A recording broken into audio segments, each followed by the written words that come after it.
Hey ladies, welcome to Life on Purpose.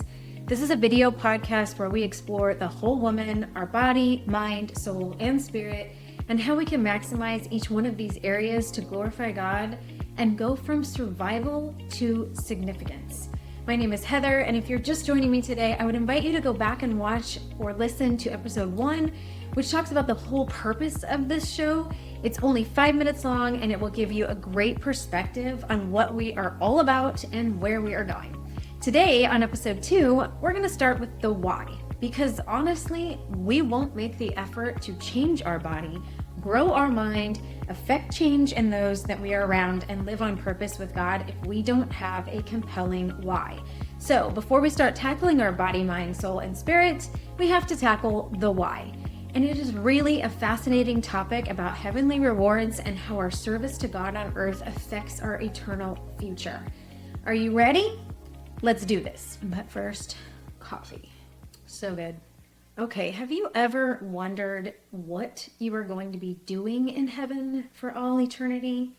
Like, what do you think of when you think of heaven? Do you imagine yourself sitting on a cloud somewhere, playing a harp for billions and billions of years? Because I don't know about you, but that doesn't sound like heaven. That sounds like hell. That doesn't sound like something that is better than earth. And on that note, do you actually believe that heaven is going to be better than earth? More exciting, more fulfilling? Beyond the no more pain, no more sin, no more sorrow, the stuff that we always say. Do you, as a Christian, live like earth is not the home that you have to hang on to, but that heaven is the home that you're striving for? We first have to remember that as believers, this place is not our home. We don't have to live it up as much as we can because it's all we have. We don't have to hold on tightly to everything and everyone with anxiety that we might lose it all.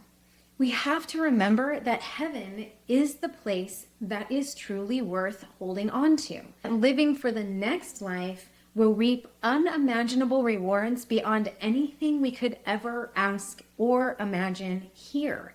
We need to believe that heaven is infinitely better than this current life. Okay, so wrap your mind around that for a second, and then let's take it a step further. If heaven is better, what are you going to be doing in heaven for all eternity? What kind of role will you have to play? Have you ever wondered about that? If the work you do here on earth for God's kingdom will matter significantly there? Like, if we're saved already and heaven is already supposed to be perfect, why should we dedicate our lives to the service of God? I mean, is heaven just a cosmic socialist place where everyone gets the same thing? Have you ever wondered that? I mean, if it is, then why would Paul strive to run the race and receive the reward? Why would missionaries put their lives on the line, risking for Christ, literally risking their lives? Why would people like Billy Graham give their lives to proclaim the gospel? Do they get the same experience in heaven that the thief on the cross did? Or let's take it closer to home. Do they get the same experience in heaven as a believer who goes to church every Sunday, serves in the nursery, which is good, and lives a good Christian life? I mean, do they get the same? Why does the Bible speak of being the greatest in the kingdom? Why does Jesus give instruction about being the least of these on earth and the servant of all in order to be the greatest in the kingdom? If there is the greatest in the kingdom, then there has to be the lowest, right? I don't know about you, but all of this to me sounds an awful lot like the work that we do here really matters there. The Bible is filled with verses that speak about the rewards awaiting us in heaven. Start with Matthew 6:20, which says, "But store up for yourselves treasures in heaven where moths and rust do not destroy and where thieves do not break in and steal." This verse clearly indicates that our actions on earth have eternal consequences, that your reward for the things you do in the body on earth will be rewards that you can use for all eternity. They won't rust, they won't get eaten away, and they can't be stolen. Now you might be thinking, wait a second. If I am told to store up treasure in heaven, what am I actually going to be using these treasures or rewards for? Are there going to be jobs in heaven? Well, while the Bible doesn't explicitly state this, there are strong indications that we will have meaningful work to do. If you look at Revelation 22:3, it tells us that in the New Jerusalem, his servants will serve him. This suggests that we'll have purposeful activities or jobs in an eternal giant heavenly city. Now let's take a look at this city, the New Jerusalem, with a little bit of help from AI. I just nerded out on AI a little bit. According to the Bible, specifically in Revelation 21:16, the New Jerusalem is described as a cube-shaped city with equal lengths, equal widths, and equal height. The dimensions given are 12,000 stadia, also referred to as furlongs, for each side. When converted into modern measurements, these dimensions equate to approximately 1,400 to 1,500 miles long, wide, and high. It is just as high as it is wide. Additionally, Revelation 21:17 mentions that the wall of the city measures 144 cubits, which is approximately 216 feet thick. These immense dimensions result in a base area of about 1,960,000 square miles, which is over half the size of the United States. The total volume of this cube-shaped city would be significantly larger than the current surface area of the Earth, the entire Earth, providing ample space for all of its inhabitants. That is a huge working city. It's as tall as it is deep and wide, and that is one giant elevator. Or maybe you were just able to fly. I mean, one can hope. But here's where it gets really interesting. The work we do on earth for God's kingdom seems to directly impact the rewards and responsibilities we'll have in this giant new city. Jesus himself said in Matthew 16:27, "For the Son of Man is going to come in his Father's glory with his angels, and then he will reward each person according to what they have done." That means you're going to stand before him and be rewarded. It brings us to an important question. If we are going to be serving in heaven, what kind of service will that be? What kind of job will it be? What if we get rewarded with jobs, treasure, activities, position, all based on what we do for the kingdom while here on this earth? Paul said in 2 Timothy 4, "I solemnly urge you in the presence of God and Jesus, who will someday judge the living and the dead when he comes to set up his kingdom, to preach the word, patiently correct and rebuke, encourage people with good teaching." He goes on to say, "My life has been poured out as an offering to God. I have fought the good fight. I have finished the race, and I have remained faithful. And now the prize awaits me." And he says that that prize is not just for him, but for all who eagerly await the Lord's coming. Matthew 13:44 states, "The kingdom of heaven is like treasure hidden in a field.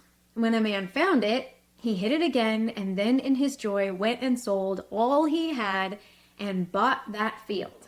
This man sells everything he has," indicating the supreme worth of the kingdom compared to all his earthly possessions.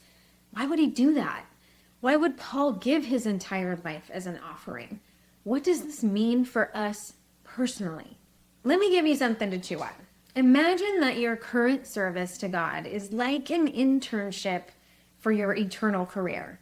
It's the resume that you are building for your interview at the city gate. The skills you develop, the heart you cultivate, the sacrifices you make, and the faithfulness that you demonstrate now are preparing you for your heavenly responsibilities. 1 Corinthians 3:13-14 reinforces this idea, saying that when we are standing before the Lord and everything that we have done on earth is being judged for rewards, it says, but on the judgment day, fire will reveal what kind of work each builder has done. The fire will show if the person's work has any value. If what has been built survives, the builder will receive a reward. This suggests that the focus of our work on this earth will matter if the work is for God's kingdom. Interestingly, it goes on to say that if the work is burned up, aka not done for the kingdom, but just done for our own self-interest, the builder will suffer great loss. Not just loss, great loss. The builder will be saved, but only like somebody who barely escapes through a wall of flames. Now, why would we say we will suffer loss if we don't serve the kingdom? I thought there was no suffering in heaven. Well, my opinion is that we will suffer the loss of the rewards, treasure, the good gifts that God wants to give us for all eternity. We will be saved, but we will realize in that moment that we wasted our lives on earth pursuing all the things that this culture and world tells us to pursue. Enjoyed it for a handful of years, but missed out on the rewards that we could have enjoyed for all eternity. Now, I want to be clear, we are not talking about earning our salvation. That is a free gift through faith in Jesus Christ. We cannot earn our salvation in any way, shape, or form ever. What we're discussing is how we steward that gift and the impact it has on our eternal experience. But is it okay to want rewards? I mean, shouldn't we just serve God because we love Him and not expect rewards for it? Shouldn't we just be grateful for the cross and serve as a result of that? I mean, isn't heaven enough of a reward? Well, I've heard that before. And first I would say that if heaven was a reward, that implies that we somehow earned it. Rewards are earned, gifts are free. Heaven is not a reward. It's the result of the free gift of Jesus, not anything we have earned. But back to wanting the rewards. Is it okay to want them, or should we serve because we just love Jesus and we're grateful for His sacrifice? Yes. Yes to all of the above. Both should be and can be true. Let me give you an example. Okay, let's pretend there's a dad. He's got two boys that are 12 years old and they're twins. And he says, hey boys, there's two cars sitting out in the driveway. They're both dirty. They need to be washed. If each one of you will go out and wash a car, then tonight I will take you out and get ice cream. And the first one's like, heck yes, I love ice cream. It's my life. I live for ice cream. I want it. He goes out, washes the car. The other one's like, well, I want it, but I really want to watch TV or play video games. And, I just don't really want to be bothered. I want to do what I want to do. So he doesn't do it. And at the end of the day, the dad comes out and says, okay, get in the car. We're going to get ice cream. And he notices that one car is washed and one car is not. So they get to the ice cream shop and they walk in, and the one who has washed the car is told, go up, get your favorite flavor, 3 scoops, it's on me. And he does. And he's sitting there with just joy on his face. He's beaming, eating his favorite ice cream. And the father is receiving so much joy watching his child that he's just given this ice cream to. And it's just warming his heart that he's able to provide this reward for this child. Now the other one, he has to sit there and watch the first one eating. And not only that, he looks up onto the board and realizes that his absolute favorite flavor, limited edition, is actually there on that day, and he can't have it. Now, he's suffering loss. He's not suffering separation. He's still part of the family. He still has shelter. He still has food. He still has clothing. He still has the love of his father. He doesn't lose any of that. It's secure. But what he lost was the opportunity to receive a reward that his father wanted to give him.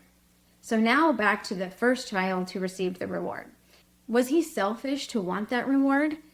Was it okay for him to want the reward? Or should he have just washed the car because he was grateful to be part of an amazing family? Well, if the father was offering it, then it wasn't selfish of him at all. He offered it. He wanted to give it to him. And the child was excited to go do it and receive that reward. He wasn't being selfish. It was offered. We would never fault the child for expecting that the father was going to be true to his word and to be faithful to what he promised. That is our Father in heaven. He wants to give us rewards. We're making him out to be a liar if we say he's not going to give us the rewards that he promises. He wants to do it.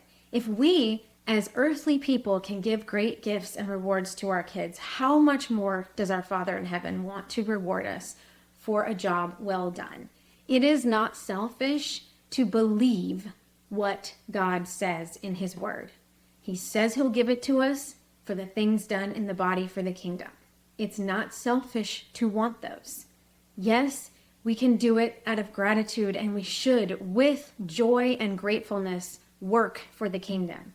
But also knowing we are going to receive the rewards that God has for us because he said we're going to get them. And that's okay. We need to be careful that we don't get so wrapped up in this world and all the things that we think we need to hang on to that we forget how short it is and how long eternity is. I don't know if you've ever heard of Francis Chan. He is a very popular pastor in California. He's written some books. I think one of them's behind me, You and Me Forever. Don't know if you can see that. But he did a video about 20 years ago, and he had an illustration. He had this giant long rope, this huge rope that spanned the entire stage, and it was a white rope. And for about 2 inches at the beginning, it was red, and the rest of it was white. I mean, just on and on and on, this giant long rope. And he said to imagine that that rope represented your entire existence from the time you were conceived throughout all eternity. And that little tiny red part, that little 2 inches at the beginning of the rope, represented your time on earth, and the rest of it was your time in eternity. And he said, imagine if that 2 inches, that time on earth, that maybe 80 years of your life, if you're lucky or you're fortunate, that part, what you did there, mattered how you existed for millions and millions and millions of years.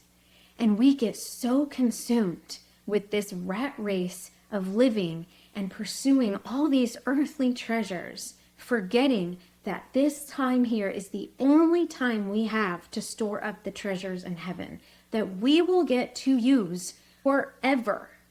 Think about that today. This week, I want you to think about heaven. I want you to think about more than cherubs on a cloud with harps. Do you believe that heaven is really better than earth? Or do you live like this earth is better than heaven, trying desperately to hold on to it, stay safe, gain money, position, or success? Do you believe that there could be rewards in heaven that you might actually want from the Father? And this anticipation of rewards, is it worth sacrificing for while you're here on earth? I want you to ask God to reveal something new to you about heaven this week. If you're struggling with it, I encourage you to pick up a book by Randy Alcorn. It's called Heaven, and it will help you imagine and dream about what heaven might actually be like. It's a really great launching point. Pick it up. You can find it on Amazon. I'll see if I can link it below. As we wrap up, I want to encourage you with the words of James 1:2. Blessed is the one who perseveres under trials, because having stood the test, that person will receive the crown of life that the Lord has promised to those who love him. And also Revelation 22:12.